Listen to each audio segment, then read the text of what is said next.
जय हिंद, वंदे मातरम। लोकशाही का गला घोट रहे हैं बार बार। अभी हम यहाँ पे अनशन के लिए बैठे हैं, तो ये स्कूल कॉलेज की तरह होता है। जैसे यहाँ पे आइए, फिर 10 बजे यहाँ आइए, फिर 5 बजे आपकी शाला स्कूल कॉलेज खत्म हो जाती है। ये लोकतंत्र है हमारे देश में। हमारे रक्षा मंत्री महोदय, प्रधानमंत्री महोदय को जब पूछने जाता हूँ तो ये महाराज बोलते हैं कि बोला आपको इनको डिटेन करो, अटैक। फिर पुलिस आती है, हमारी प्रशासन मजबूर होके बेचारी हमें डिटेन करती है। हम न्याय मांग रहे हैं यार लोकतंत्र में। लोकतंत्र बचा ही नहीं। हम मुंबई दिल्ली में भी गए थे, वो उधर जंतर मंतर के, उन्होंने बोला 2 सेक्शन में होगा, 10 बजे से लेकर 1 बजे तक, 2 बजे से लेकर 5 बजे तक। क्यों कर रहे हो? बंद कर दो, अनशन भी बंद कर दो, उसको भी गुलाम कर दो। अगर आपको न्याय नहीं दे सकता, आप कानून चलाते हो ना प्रधानमंत्री जी, वो पद छोड़ दीजिए। लोकतंत्र का गला घोटने से अच्छा पूरा कब्जा कर लीजिए भारत में, हिंदुस्तान में। पाकिस्तान के ऊपर राजनीति करते हो। नवाज शरीफ के साथ आप चाय पीने गए था, मैं चाय पीने नहीं गया था, मेरे देश के लिए गया था मैं।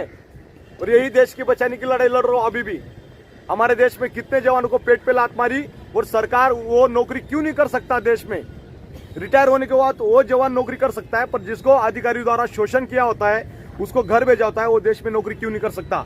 वो कंपनी भी नहीं कर सकता, जॉब भी नहीं कर सकता। क्यों भाई? हम आतंकवादी क्या? जितने भी पीड़ित जवान है वो सब आतंकवादी है क्या देश में? पाकिस्तान से आने वाली सीमाएदार को आप टिकट देते हो, उसको नौकरी मिल सकती है, ऑफर मिल सकती है। हमारे जवानों को आतंकवादी बना दिया आपने। इसलिए न्याय की भीख मांग रहा हूं लगातार। प्रशासन को भी आपने अपने कब्जे में लेके रखा है। एसपी, कलेक्टर, डीसी, डूसी सब आपकी पावर का मिसयूज करते। कहाँ गई आईबी विभाग, इंटेलिजेंस ब्यूरो कहाँ गई जो जांच करते? जयशंकर जी विदेश मंत्री कहाँ है? उनकी भी तलाश में निकल पड़ा हूं मैं। न्याय चाहता हूं, न्याय। पाकिस्तान के ऊपर आप जाए थे, चाय पीने गए थे, वहां पे तमाम न्यूज चल रही थी आपकी। हमारी जिंदा मीडिया नहीं है इस देश में, इसीलिए इन भाई लोगों की तलाश कर रहा हूं। मिलते तो कांटेक्ट नंबर लीजिए 8888 360 382। मेरा बच्चा भी पूछ रहा है 2 साल का, मेरा बाप आतंकवादी है क्या?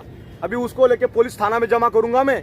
संभाल लेना मोदी जी, आपने तो शादी की नहीं, पर बार बार चिल्ला चिल्ला के गला ठूस गया मेरा।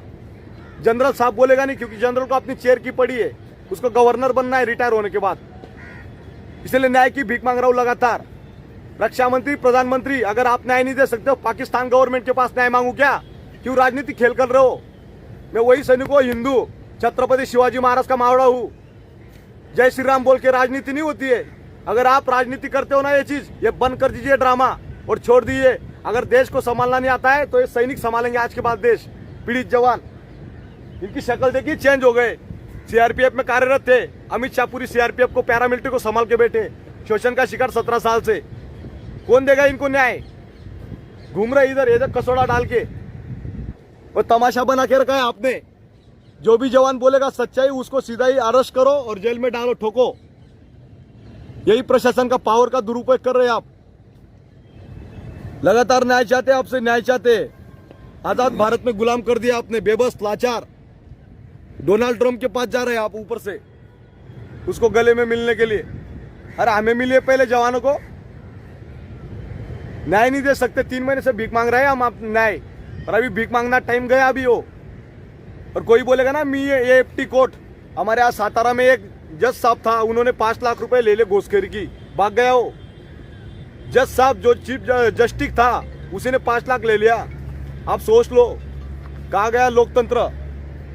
उसको तो सरेआम लगा उधर। न्याय की भीख मांग रहे हैं हम। हमारे देश में न्याय नहीं मिलता है। इस वीडियो को भी शेयर करना, वहां तक पहुंचाओ तमाम लोगों के सामने। कोर्ट कचहरी में जाने तो बोला, इधर कोर्ट कचहरी स्कूल कॉलेज की तरह हो गया ये पूरा सारा चीज। देखिए तामझाम।